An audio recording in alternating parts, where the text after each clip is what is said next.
तुझ्या घरच्यांना ना मी उचल काहीतरी महत्वाचं असेल तर लोकेशन वगैरे पाठवलं असेल. बोला देवा भाऊ. हो का? बरं मी बघते. अहो त्यांनी काहीतरी पाठवलंय. ते लोकेशन मला माहिती आहे सावली. आजच जातो मी इथे. नाही, मी तुम्हाला एकट्याला नाही जाऊ देणार. मी पण येईन तुमच्या सोबत. मग किरण आणि बबलूला पण घेऊन जाऊ. चालेल. अरे करा म्हणणं सोपं आहे, जमायचं कसं? आता हे विचित्र आकार आहेत सगळे.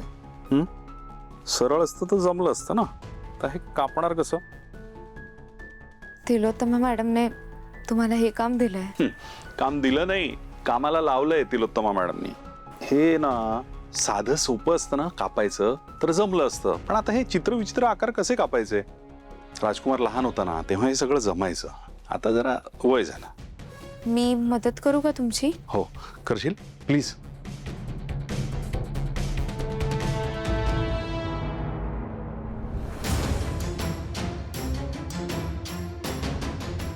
बाबा एक विचारू? हा विचार ना. कार्यक्रमानंतर तुम्ही काही बोलला नाहीत. कसा वाटला तुम्हाला कार्यक्रम? अगं छानच झाला की. आता एवढा संगीताचा वारसा आला आपल्याकडे, त्यात काय प्रॉब्लेम? काही पाहिलं तुम्ही? पाहिलं? काय पाहिलं? कशाविषयी बोलतेस तू? म्हणजे कार्यक्रमात तुम्हाला काही खटकलं नाही ना? नाही असं तर काहीच नाही. आणि खरं सांगू का, तेवढ्यात तो सारंगचा फोन आला ना, त्यात बिझी होतो मी. त्यामुळे माझं लक्षच नव्हतं. आणि तसंही खटकण्यासारखं काहीच दिसलं नाही मला. नक्की? अगं त्यात नक्की काय आता? हे काय झालंय? तू का मदत करतेस उगाच? तुम्ही बसायचं. काय चाललंय तुमचं?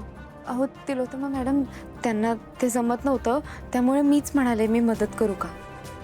अगं आता गेलं तासभर हे सगळं करतोय मी. ते काही होत नाहीये नीट, म्हणून मी तिला म्हटलं जरा मदत कर. पण मी काय म्हणते, घाई काय आहे? बाळ यायला खूप महिने आहेत ना अजून.